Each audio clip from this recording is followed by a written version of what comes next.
주 예수여, 오늘 또 우리에게 이른 말씀이 증거되는 교회 모임에 참여해서 한마음 한뜻으로 주님의 선하시고 기쁘신 뜻을 헤아리고 분별할 수 있도록 이런 기회를 허락해 주신 거 감사드리고, 오늘 나누는 계시록 말씀을 통해서 우리의 심령이 다시 소송되어지고 깨어서 주님이 예비해 놓고 계획하고 계신 선하시고 기쁘신 뜻에 우리들이 한 파트들을 다 담당할 수 있도록 형제 자매님들의 심령과 마음을 강력하게 주장하시고 견고하게 세워주시기를 주님의 이름으로 기도합니다.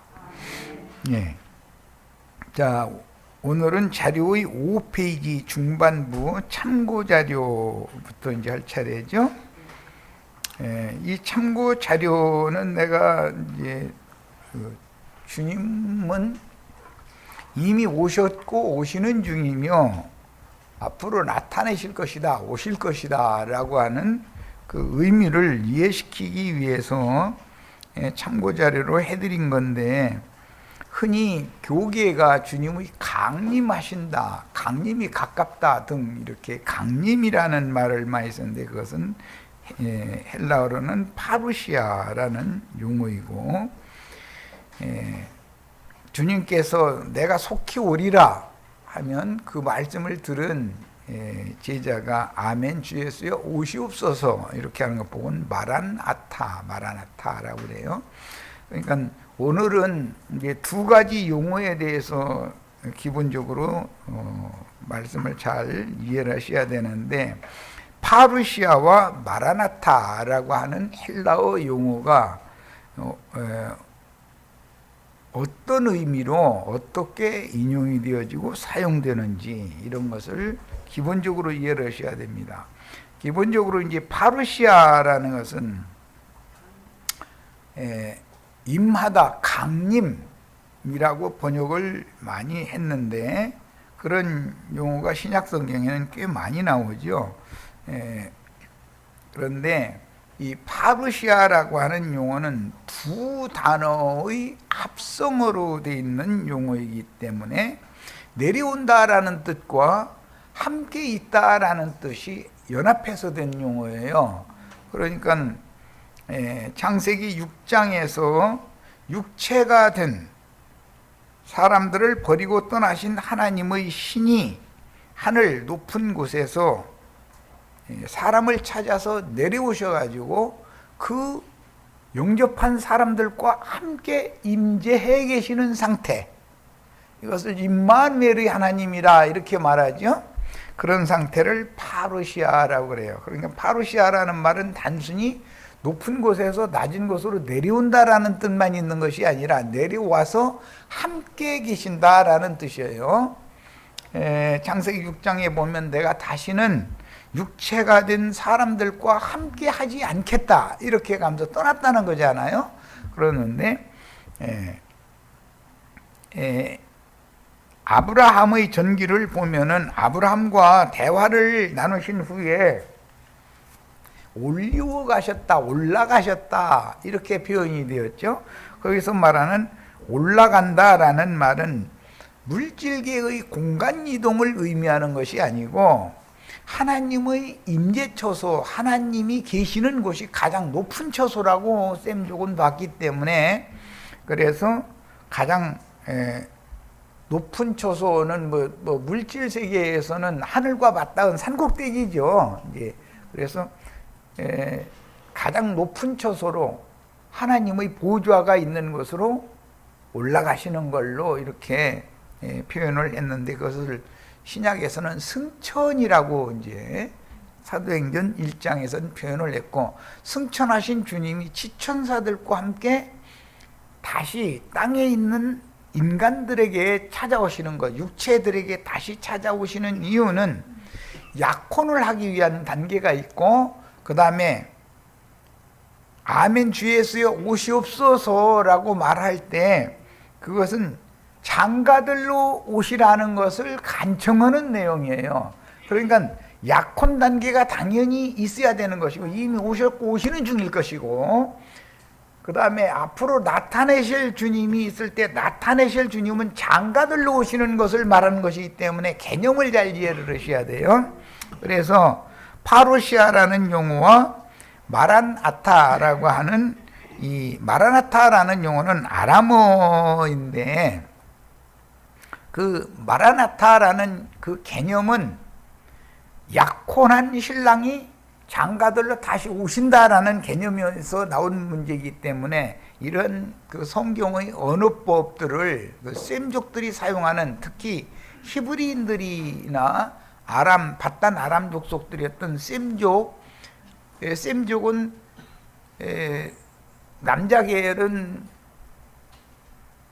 히브리 계열이고 히브리인들이고 여자 계열은 바딴 아람 계열이잖아요. 이제 두 족보로 이렇게 흘러가는데 그 둘이 만나는 것이 셈이단 말이에요. 이런 기본 원리를 아시고 용법을 이해를 하시기를 바라요. 파루시아라는 것은 그냥 단순히 높은 곳에서 낮은 곳으로 내려온다라는 의미만 있는 것이 아니라 내려와서 버린 자들과 함께 계시는 상태. 그러니까 가장 높으신 분은 하나님이죠. 하나님이 낮은 곳에 있는 인간들에게 찾아오시려면 내려와야 되는 건 기본이고 찾아오실 때는 목적이 있단 말이야. 함께 사시려고 오시는 거단 말이야. 그러니까 두 단어가 합성된 용어다라는 파루시아라는 용어를 잘 이해를 하시길 바라고 본인의 성경책으로 고린도 전서 16장 22절로 24절 인용구를 같이 찾아서 보겠습니다. 이번에는 마라나타를 설명하려고 그래요. 마라나타라는 말은 장가들러 오세요라고 초대하는 말이죠. 약혼녀가 신랑을 초대하는 얘기단 말이야. 자, 16장 22절로 24절을 읽겠습니다.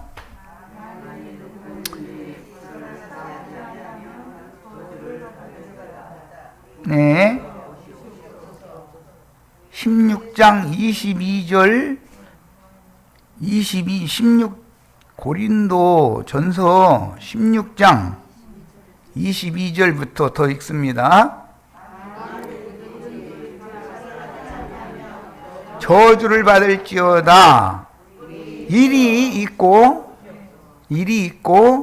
우리 주여 오시옵소서. 거기 난하주 일을 보면 우리 주께서 임하셨도다. 아람어로 마라나타라고 되어 있어요.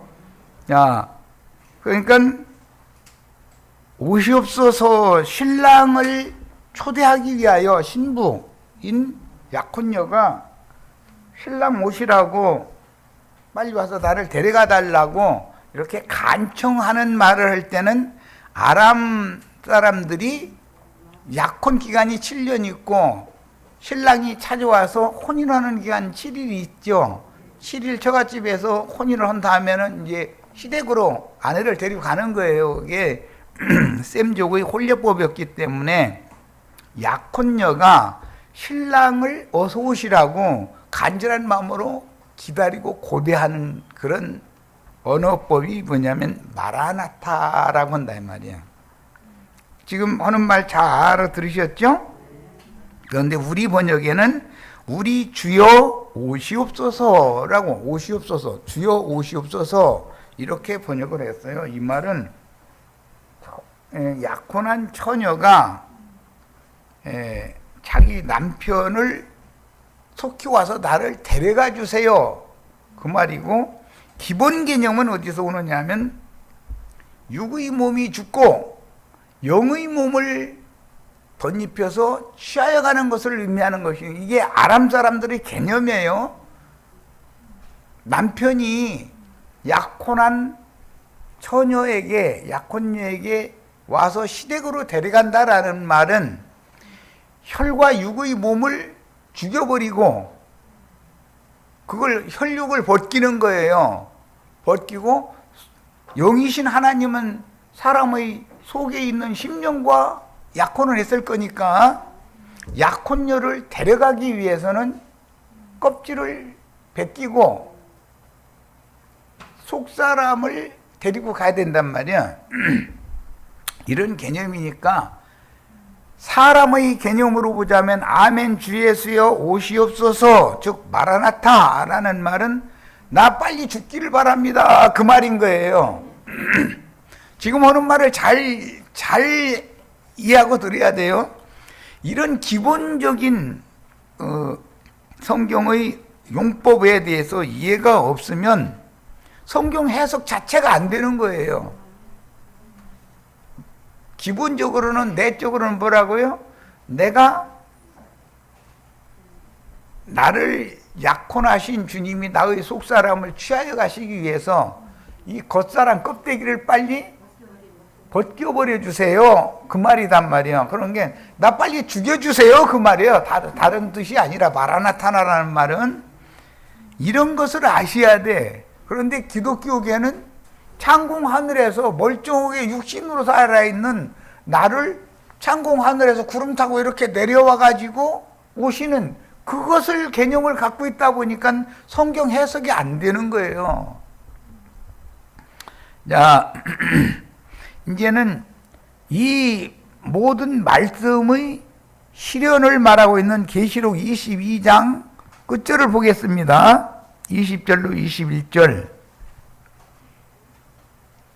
계시록 22장 20절로 21절을 보는 거예요. 이것들을 증언하신 이가 이르시되, 이게 약혼하신 신랑이신 주님이죠. 내가 진실로 속히 오리라. 속히 오리라라는 것은 약속이죠. 약혼녀에게 내가 속히 와서 너를 데려가겠다, 그 말이에요. 사실은 사람의 약혼녀의 편에서 보면 속사람을 취하여 가시기 위해서 몸의 구속을 빨리 시켜주세요, 그 말이란 말이에요.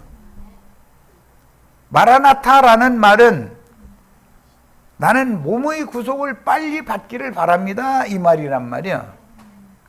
이런 개념을 정확하게 정립하셔야 돼. 아멘 주 예수여 오시옵소서. 이 오시옵소서라고 하는 건 아까 고린도전서 16장 22절로 24절에서 읽어봤죠? 우리 주여 오시옵소서 같은 말이잖아요.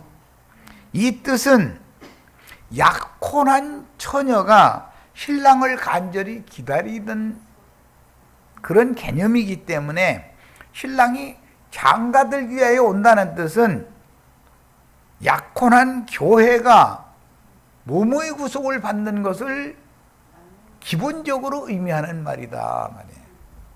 하나는 데려가신다, 하나는 버려둔다라는 말은, 데려간다라는 말은 시집을 사람 편에서는 가는 것이고, 주님의 아버지의 영광 앞에 데려가는 거예요. 이 말은 육신의 겉사람은 죽는 것을 말하는 거예요. 그래야 속에 약혼하신 약혼녀를 신령체로 덧입혀가지고 데려갈 수가 있는 거예요. 이 말을 정확하게 이해를 하셔야 돼. 파루시아라는 말은 약혼을 하러 오신 얘기니까 그의 영을 거듭나게 하신 다음에 그 혼까지도 예수님의 형상으로 만들어 가시는 과정이고, 위로부터 오는 초소로 그의 영혼이 덧입는 과정을 말하는 것이고, 이것은 파루시아의 과정이죠. 그 다음에 마라나타라는 말은 몸의 구속을 실현해서 속사람에게 신령체를 덧입혀 가지고 예수 그리스도의 아버지 하나님의 새 세계로 데려가는 것을 의미한다, 이 말이에요. 이해하셨죠? 자, 그런데 이어지는 말씀에 고린도전서 16장 22절로 24절 나의 주 예수 그리스도의 은혜가 너희와 함께하고라고 여기 함께라고 돼 있죠. 함께하고 그 다음에 나의 사랑이 그리스도 예수 안에서 너희 무리와 함께할지어다 이렇게 돼 있어요. 여기 이 함께라고 하는 것은 이건 히브리어의 그 문법을 좀 설명을 안 할 수가 없는데 전에 수원에 어떤 형제가 메타됐다 뭐 이런 얘기를 했는데 그건 말도 안 되는 거예요. 전치사 메타, 에크 등 이런 전치사에 대해서 에이스 등 자주 쓰는 이제 전치사인데 이것에 대해서 너무 오해하고 있었던 것이죠. 모르면서 아는 체 하는 경우지, 이제 그런 경우는. 메타 되는 일은 없어요. 메타라는 말은 여기 이제 읽어보겠습니다. 기본 전치사로서 본래 의미로는 부속물이라는 의미를 가지고 있는데 무엇의 한 복판에 이 메타가 어디에서 쓰이냐면 누가복음에 보면은 하나님의 나라가 너희 중에 있느니라. 그런데 너희와 함께 있다. 이렇게 우리 번역에는 어떤 번역에는 그렇게 놨는데 그것은 바리새인들이 하나님의 나라가 누가복음 17장 보면 어느 때에 임하나이까라고 바리새인들이 물었는데 주님은 제자들과 함께 바리새인들 앞에서 지금 이 진리를 증거하고 있는 중이었기 때문에 제자들과 함께 계신 주님이 제자들과 함께 계신 상태, 그러니까 제자들 중에 이미 하나님의 나라가 임해 있는 거단 말이에요. 그걸 말하느라고 하나님의 나라는 여기 있다 저기 있다도 하지 못하리니 너희 가운데 있느니라 라고 이제 우리 번역에는 그렇게 했는데 그게 메타란 말이야. 예. 무엇의 한 복판에 소유격에서 연합 혹은 목적격에서 연속적인 표현이기 때문에 뭐 아포는 자주 쓰이지 않지만 에크와 에이스라고 하는 이 기본 전치사가 많이 사용되기 때문에 그 에크나 에이스와의 중간 지점쯤 되는 그런 전치사다. 그런데 더러는 부사로도 사용되는 용어가 메타라는 뜻이에요. 메타라고 해요. 헬라어로는. 자, 그러니까 무엇 중에 무엇 가운데 너희 중에 하나님의 나라가 이미 임하였느니라 할 때는 제자들 중에 하나님의 나라가 임했지만 바리새인들 앞에 나타나 계시기 때문에 하나님의 나라가 제자들과 함께 또는 제자들 가운데 있는 거다 이런 말이야. 하나님의 나라는 안양 교회 중에 교회와 함께 계시죠. 이제 이 말 이해하시겠죠? 기독교계는 자기들과 주님이 함께 계신다고 장담하고 있지만 그것은 기본 성경의 기본 진리를 오해한 거예요. 그들과 진리의 하나님이 어떻게 그들과 함께 하실 수가 있겠어요?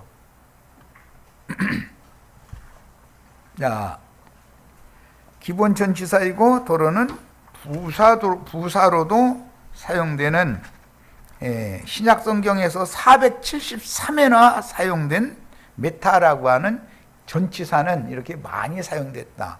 그 다음에 에크 또는 에이스라는 용어도 많이 사용되는 그 전치사, 기본 전치사 중에 하나입니다. 이것을 기본적으로 이제 이 정도는 아셔야 돼. 전에 내가 얘기했지만 히브리어는 세상의 모든 언어가 다 왼쪽에서 오른쪽으로 쓰고 왼쪽에서 오른쪽으로 읽죠. 그런데 히브리어는 그와 반대죠. 오른쪽에서부터 왼쪽으로 쓰고 오른쪽에서부터 왼쪽으로 해석을 하는 거예요. 읽는 거예요. 이게 히브리어는 좀 독특하지. 그런 기본적인 지식도 없어가지고서는 안 되죠. 자, 이제 계시록 1장 8절로 넘어갑니다. 지금 계시록 강론을 하고 있는 중인데 1장에서 소상하게 말씀을 지금 계시록 1장 1절부터 7절까지 말씀이 맞춰졌고 이제 8절 하면은 한 단락이 끝나는 거예요. 주 하나님이 이르시되 나는 알파와 오메가라. 이제도 있고 전에도 있었고 장차 올 자요 전능한 자라 하시더라 했어요. 계시록의 서원 첫 단락이 이제 마무리가 되는 거예요. 여기에서 알파와 오메가라는 말은 이미 기독교계의 목회자들도 기본적으로 헬라어, 히브리어를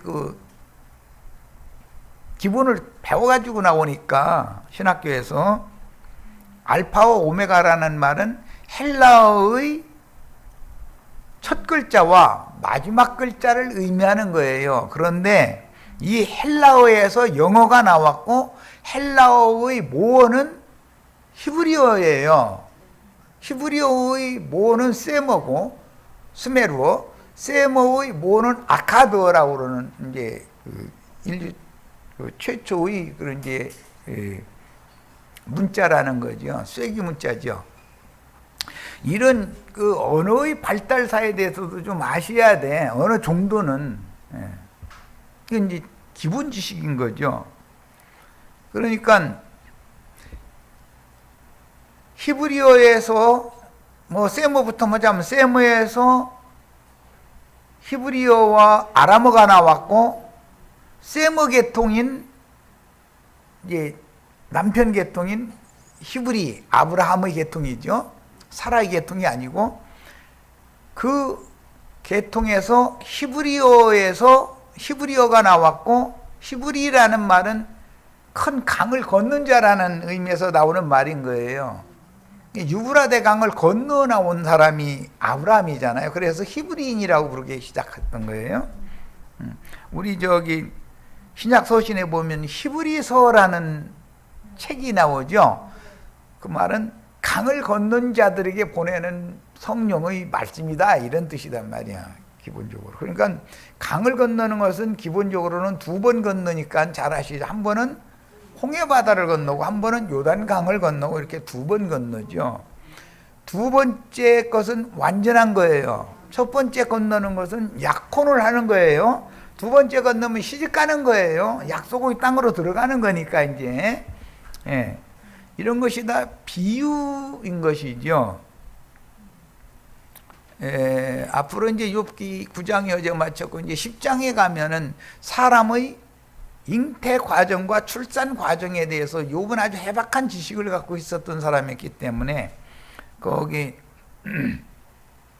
모태에 아버지의 허리에 있던 그 생명의 씨가 모태에 심어져 가지고 수태가 되어져서 그 다음에 어머니 뱃속에서 10달을 자라야 되는 거죠.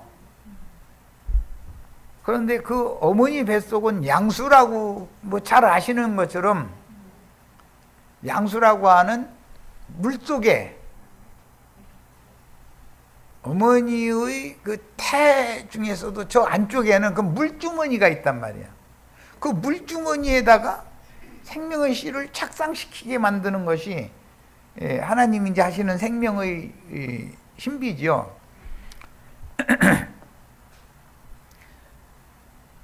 그 착상이 됐어도 바로 해산되면 죽는 거잖아요. 사산됐다고 그러잖아요. 나와서도 다른 세상에서도 살 수 있는 만큼 자라야 되는 거예요. 그런 것을 통해서 이 셈족은 생명의 주인께서 그분이 잉태를 시키는 순간부터 생명이 하나님의 은혜로 생명을 얻은 것으로 보았기 때문에 셈족은 태어나면 우선 한 살을 딱 준단 말이야. 1년 만에 태어나니까. 그런데 야베 족속들은 만 나이로 치죠. 그거 한 살 빼먹는 거예요. 그런데 우리나라 사람들은 정확하게 셈족이니까 성경의 뜻을 정확하게 알잖아요. 모태에 착상시켜준 아버지의 씨가 착상돼가지고 수태가 되는 순간부터 생명으로 본단 말이야. 그러나 세상에서는 모태 중에서 출문하기 전에는 생명으로 보지 않지요. 그래서 지금까지도 모태에서 몇 개월 이상 된 자란 아이를 낙태시키면 살인한 걸로 보느냐 가지고 법정에서 싸워서잖아요. 착상하는 날부터 값없는 은혜로 생명의 주님께서 우리 생명을 주신 거예요. 그런데 우리가 구속받고 거듭났어도 지금 교회 생활을 하는 것은, 교회는 어머니지요. 모태 중에 있는 태아로 본다 이 말이에요. 거듭난 다음에 출문을 하는 것은 할례받는 것으로 이제 요단강을 건너는 것으로 상징인데, 할례를 받고 나면 20세 이상 돼야 되는 거니까 장성했잖아요. 가나안 땅에 얼마든지 적응할 수 있다 이 말이야. 이제 이런 것이 다 표상이야.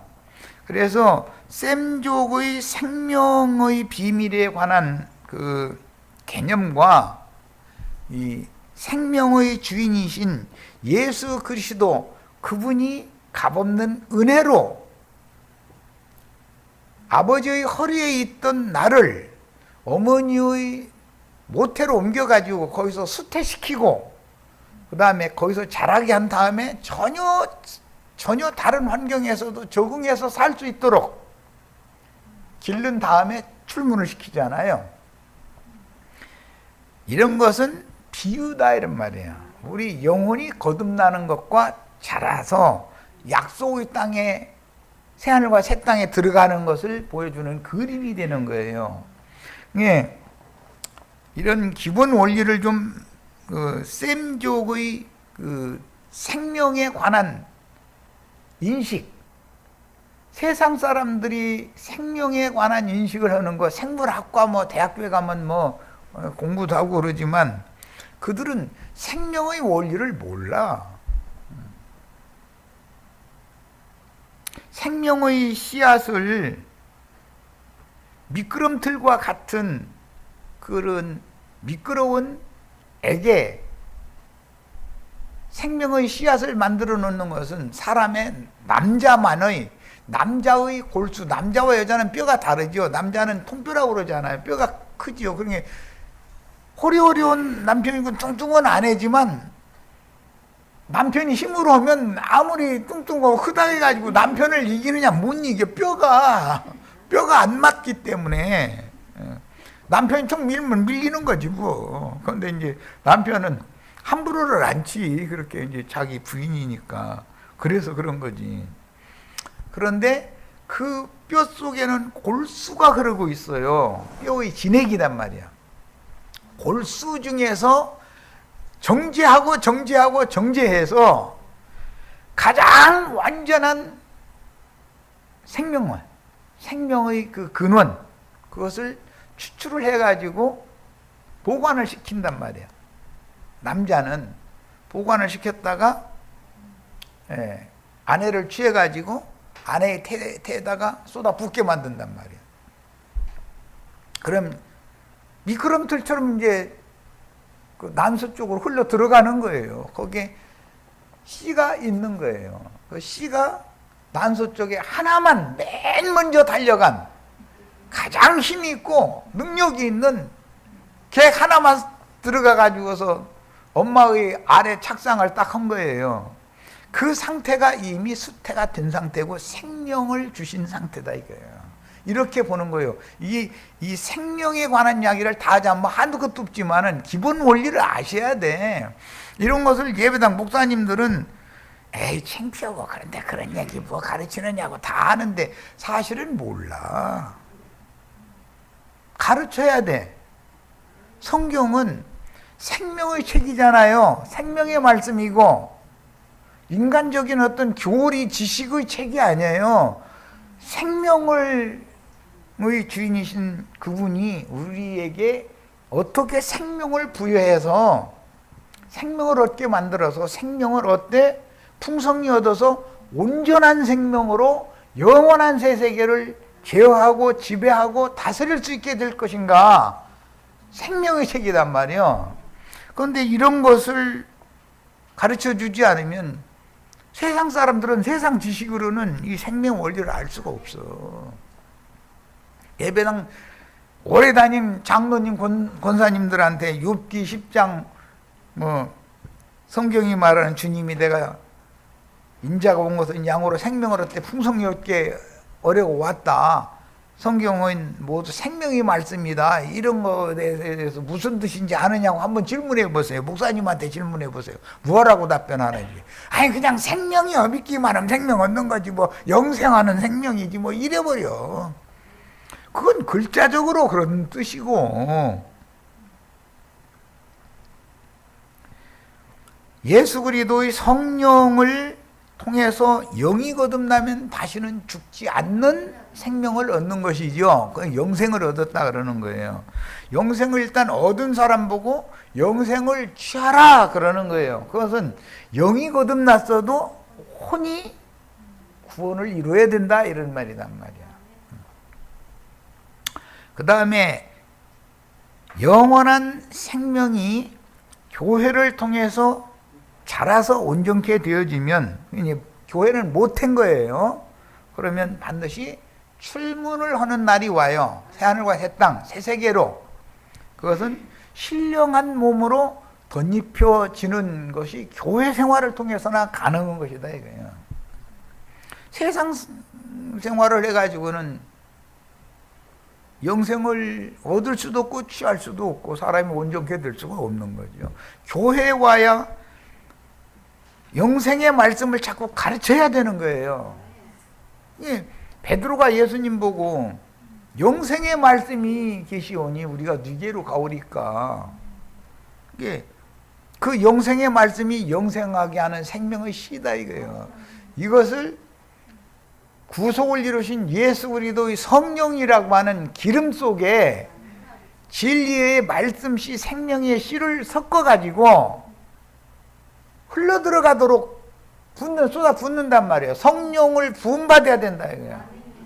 어디에다가? 사람의 마음에다가 부음받으면 그 성령 속에는 진리의 씨, 생명의 씨가 들어있고 어디로 흘러들어오냐면 마음의 중심인 영에 흘러들어와서 착상이 되는 거단 말이야.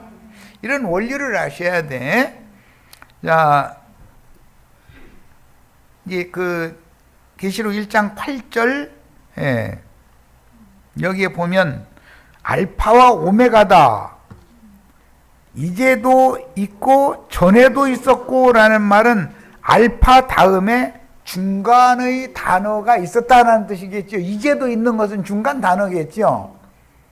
알파라는 것은 전에도 있었고 하는 그런 단어이고, 이 알파와 오메가라는 말은 헬라어의 첫 글자와 마지막 글자예요. 그런데 중간에 뭐 있느냐면 이제도 있고가 당연히 있겠죠.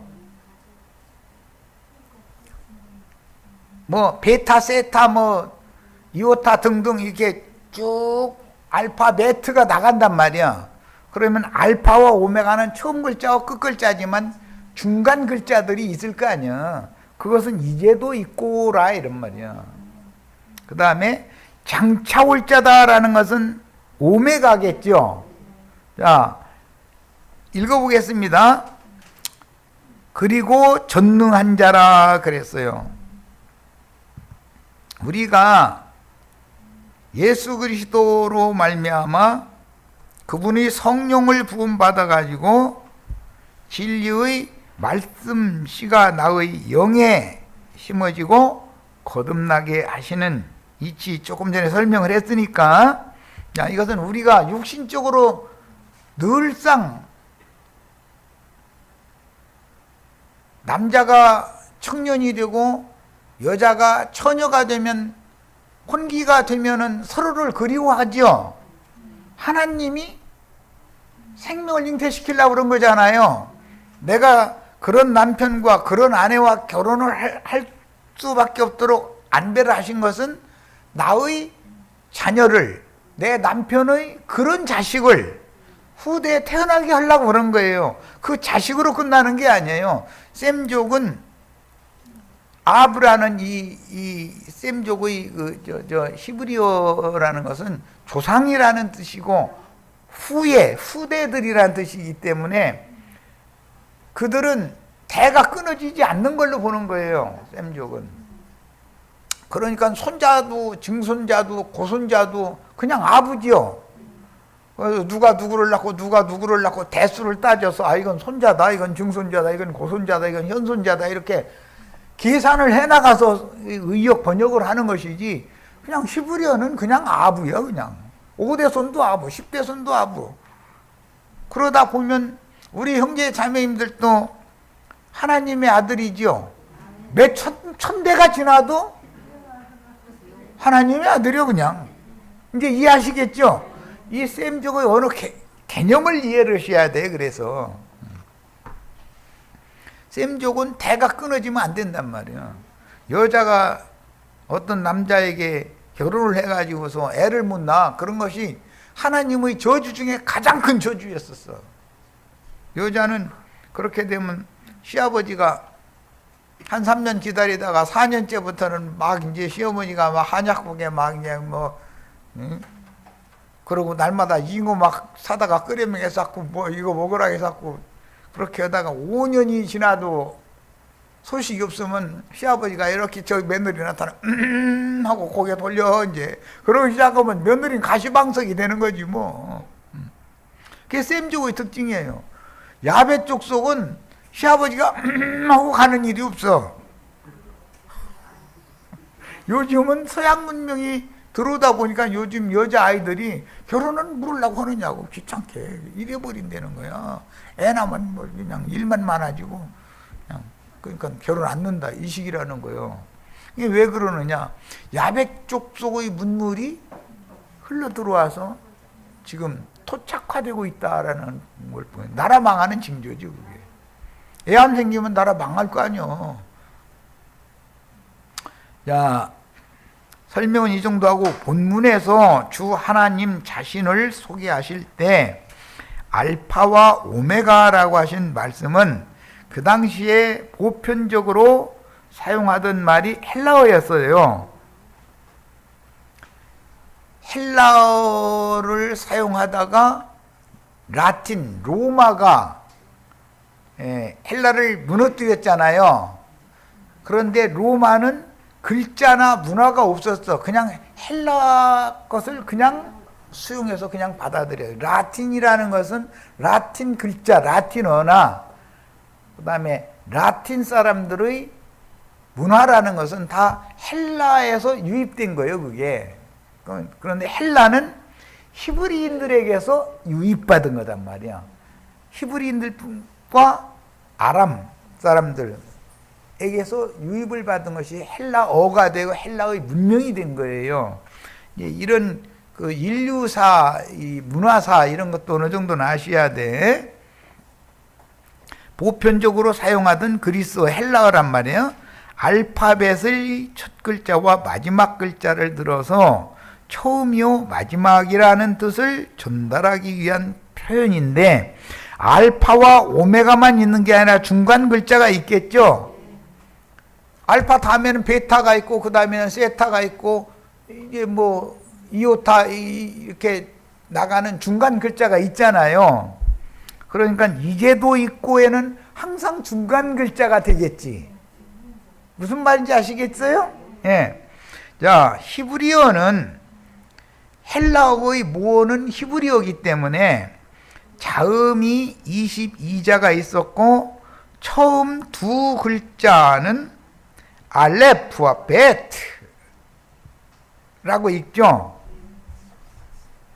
이 알레프와 베트가 헬라어에서 알파와 베타로 요약이 되었고, 그 기본 글자가 영어의 A와 B를 일러서 알파벳이라고 그러죠. A, B, C, D, Z까지 이렇게 있는 것을 알파벳이라고 그러잖아요. 그것은 히브리어에서 헬라어를 거쳐서 영어화된 개념이다라는 걸 아셔야 돼. 언어의 변천사단 말이야. 헬라어에서 라틴어, 뭐 독일어, 불어, 영어 등등이 파생된 거잖아요. 자, 만물과 만사의 시작과 끝이라는 의미뿐 아니라 구속하신 성도들 각자의 생명의 시작, 이 제일 중요해요. 성경은 생명을 다루는 말씀들이니까 생명의 시작이라는 것은 기본적으로는 통회하는 영을 부어줘 가지고 사람의 영이 정결함을 받아야 되는 것부터 시작이 되는 거예요. 그게 모든 시작부터 하나님이 시작해야 되는 거죠. 통회하는 심령이 부어져야 돼. 그래서 회개하고 복음을 믿으라 라고 돼 있지, 그냥 복음을 믿으라라고만 돼 있는 게 아니죠. 항상 회개가 먼저 앞에 따르는 거예요. 자, 이 회개는 가임기 여성이 경도를 마쳤다라는 뜻이에요. 자신 속에 있는 육적 자아를 하나님 앞에 나는 이러이러한 악인이요 죄인이요 이러이러한 못된 사람입니다 라고 돌이키는 상태는 물리적으로는 가임기 여성이 경도하는 것으로 상징을 해놓는다 이거예요. 자, 그러면 몸속에 사람은 피가 운행돼야 살아나가는 건데 한 달 동안 내 운행을 하다 보니까 깨끗하지 못한 피가 운행이 계속되면 죽잖아요. 그럼 어떻게 하면 돼요? 밖으로 배설시켜야 된다 이거예요. 그리고 새로운 피를 새롭게 운행을 시켜야 된다 이거예요. 야, 그래서 경도 중의 여인들은 부정하다라는 말 레위기에 보면 나오죠? 그것은 사람이 육신의 생명을 잉태할 수 있는 가능성이 있는 가임기 여성이 경도 중이다 이 말이에요. 그러면 생명을, 새 생명을 잉태시킬 때는 경도를 하고 나면 새로운 피가, 깨끗한 피가 운행될 때 생명의 씨가 잉태되도록 만드는 것이, 하나님은 정결한 사람을 얻기를 원하시기 때문에 그러는 거예요. 그래서 회개한 사람에게나 진리의 말씀이 믿어지게 된다 이런 말이에요. 그래서 진리의 말씀이 믿어짐으로 영이 거듭남, 그리고 하나님의 천국 농사의 끝인 영혼의 최종적인 추수, 이것은 영의 몸으로 육의 몸을 벗겨서 영의 몸으로 주와 함께 영광 중에 나타나는 상태죠. 그런 상태는 아람어로 뭐라고 한다고요? 마라나타라고 그래요. 마라나타. 신랑이 나를 데리고 영광의 하나님 앞에 데리고 가서 영광의 성에 영광스럽게 나타내시는 것. 내가 시집간 거예요. 그러니까 사람 편에서 보면 육의 몸이 끝나는 것을 말한다 이 말이야. 죽는 걸 말하는 거예요. 이게 마라나타라고 하는 말은 약혼한 처녀가 내 혈육의 몸을 빨리 죽여주세요. 그리고 나를 거듭나게 하셨고 길러내신 주님께서 내 속사람을 데려가 주세요. 그런 뜻이다. 네, 이런 기본 개념을 아셔야 돼. 그래서 인간 편에서 보자면 복음을 처음에 듣고 회개하고 처음에 믿은 날부터 시작해서 부활이신 그 생명이신 그 부활이신 주님과 함께 하나님의 영광의 성에 들어가서 영광을 취하는 것까지,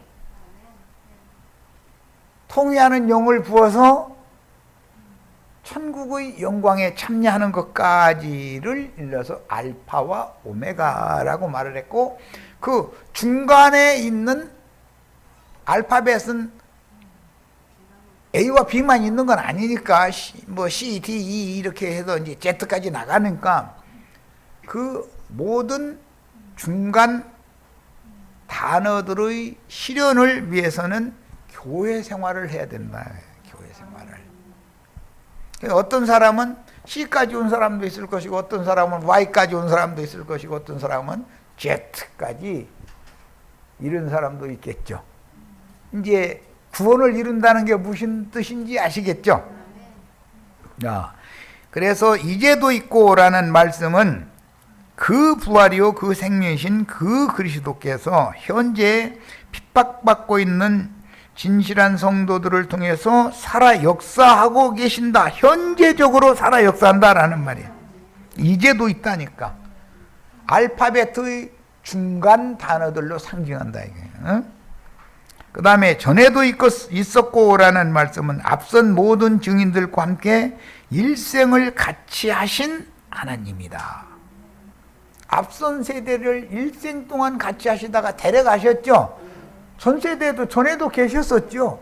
그러니까 창세로부터 계시록 끝까지 계속 있는 분, 존재. 예수 그리스도 그분이 존재죠.